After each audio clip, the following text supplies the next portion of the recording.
กราบสวัสดีครับพี่น้องป้องป่ายแฟนช่องของช่องปูนาคมหาลาภเบิร์ดเปเลือเด้อขนาดเด้อ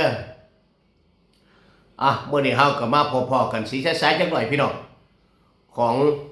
วันพุธที่26เดือนมีนาคมพุทธศักราช2568เนาะพี่น้องเนาะมื้อเช้าว่าสิลงเลขเล่าให้พี่ให้น้องก่อนมันลงบ่ได้เพราะว่าลูกเต้าบ่เอิ้นไปเฮือนไปซ่านไปบ้านไปซ่องไปจุดถูกคารวะบอกเจ้าที่เจ้าทานในทั้งร้านนิดบายสีลูกศิษย์ลูกหากับสสนชัยออโต้นะพี่น้องเนาะเมื่อเช้านี่ปูนาคก็ลงคลิปเลขที่ไปจุดอธิษฐานอยู่นั่นล่ะบ้านลูกบ้านเต้าล่ะพี่น้อ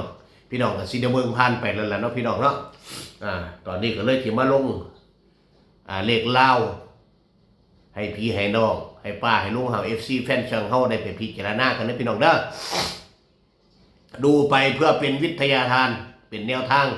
ซึ่งงวดปอนว่ามือวันจันทร์ปูนาคให้ตัวใดละมันก็ออกแล้ว48 แต่พี่น้องอันนั้นมันก็ออกมันก็ได้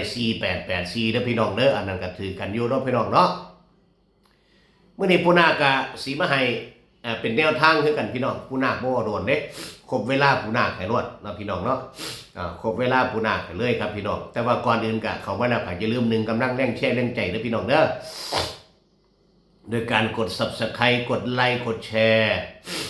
สุดท้ายใน FC แฟนช่องก็อย่าลืม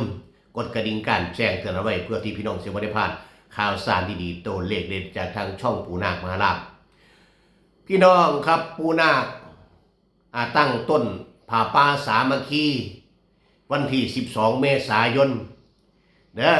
อสิไปทอดอยู่ที่วัดป่าภูตะวันวัดพาลูกไส้วัดพระอาจารย์ดำอยู่ทั้งวังสะพุงจังหวัดเลยนะพี่น้องเด้อใครอยากร่วมบุญร่วมงานกับปูนาคก็แจ้งความจำนงมาได้พี่น้องผู้ละ5 บาท10 บาทแล้วแต่กำลังศรัทธาเนาะพี่น้องเนาะแล้วแต่กำลังศรัทธาปูนาคเชื่อเหลือเกินว่าคนไทยศาสนาพุทธต้องการสร้างเพิ่นอยากสร้างกุฏิไว้ถ้าห้องรับพระพี่น้องบางหันเพิ่นสร้างหัวสร้างเฮ้าสร้างศาลาแล้ววันนี้เป็นพระน้อยพระนุ่มเป็นพระนักพัฒนาพี่น้องเพิ่นก็เลยต้องการอยากจะสร้างไว้อีกเพราะว่าพระมาอยู่นำเพิ่นอีกเพื่อที่เพิ่นสิบ่ได้ลำบากในเมื่อพระเพิ่นมาประพฤติปฏิบัติธรรมเนาะพี่น้องเนาะเพิ่นก็สิสร้างไว้อีกจักหลังนึงอีพอขึ้นไปซอยลูกแน่ได้จักบาทก็เอาเด้อตั้งต้นให้ลูกแน่ก็เลยเอาซองมาไว้ให้ปูนาค200ซองปูนาคจักสิไปแจกใส่แน่ก็แจกแต่ลูกศิษย์ลูกหานำกันนะพี่น้องได้เท่าใดก็เอาแต่พี่น้องก็อยากร่วมบุญกันแจ้งความจำนงมาหาปูนาคเด้อพี่น้องเด้อคนละ5 บาท10 บาทพอได้ตื่มกันไปพี่น้องบุญเกิดออกจากใจบุญเกิดจากการกระทำที่แท้จริงพี่น้องเฮาบ่จำเป็นต้องว่ามีหลายคือเพิ่นกับผู้มีหลายศรัทธาหลายปูนาคก็ดีแก่ได้พี่น้องผู้ใดศรัทธาหลายปูนาคก็ดีแก่นำเงินทุกบาททุกสตางค์นะครับผมเอาไปให้วัดป่าพุทธวันสร้างบัดสุยางสุเนียวพี่น้องปูนาคเป็นคันปูนาคมีก็สมัยแต่เก่าโอ้ยบ่ได้บอกยากเลยนะบ่ได้บอกยากเลยนะพี่น้องเด้อตอนนี้ปูนาคก็มีอยู่แต่มันบ่หลายพี่น้องเนาะพอได้ซื้ออยู่ซื้อกินให้ลูกให้หลานไปโรงเรียน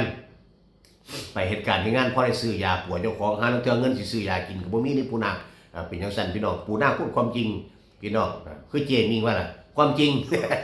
ปูนาคเป็นคนพูดความจริงมีหยังปูนาคก็พูดความจริงสิล่ะพี่น้องนะบ่ได้ปิดบ่ได้บังพี่น้องป้องไปบ่คือแต่สมัยตะกี้ก็ว่าถ้าบอกเลขถือมีเงินใส่รถซุมื้อนี้บอกถือก็ซื่อๆอย่ามันหลายพุ่นนะพี่น้องเนาะจักสิจับใจความเอาทางไหนเนี่ยอาจารย์ก็หลายอาจารย์สำนักก็หลายสำนักสิ้นก็ว่าสันมันก็ว่าหมูปลาทูก็ว่าอาหารทะเลล่ะเพราะฉะนั้นพี่น้องเลือกบริโภคก่อนนะพี่น้องเด้อขออย่างเดียวว่าพี่น้องบ่ลืมปูนาคก็พอเนาะพี่น้องเนาะปูนาคให้แนวทางวันนี้งวดประจำวันพุธที่24เดือนมีนาคม2511ต่ำเล่าได้พี่น้องเด้อแต่ทั้งเล่าได้แก่370นะพี่น้องเด้อ370พี่น้อง370073 3773 3003 7007อยู่3ตัวนี่แหละพี่น้องสลับซับบ้างกันเอาก็พี่น้องเนาะปูนาคขายเท่าใดก็เท่าละ3ตัวนี่แล้วก็ไปจับใส่กันเอา3003 7007 3773มีอยู่ซ้ำนี่แหละพี่น้องเบิดใส่เบิดพุ่งปูนาคเนาะได้ซ้ำนี่เพราะฉะนั้นแล้วให้พี่น้องเห็นคลิปนี้แล้วก็ให้เฮงมันหมานลำรวย ถูกหวยลาวพัฒนามือแรงนี่ให้ได้เงินได้คำทำบุญกับปูนาคเด้อเอาสาธุสาธุสาธุพี่น้อง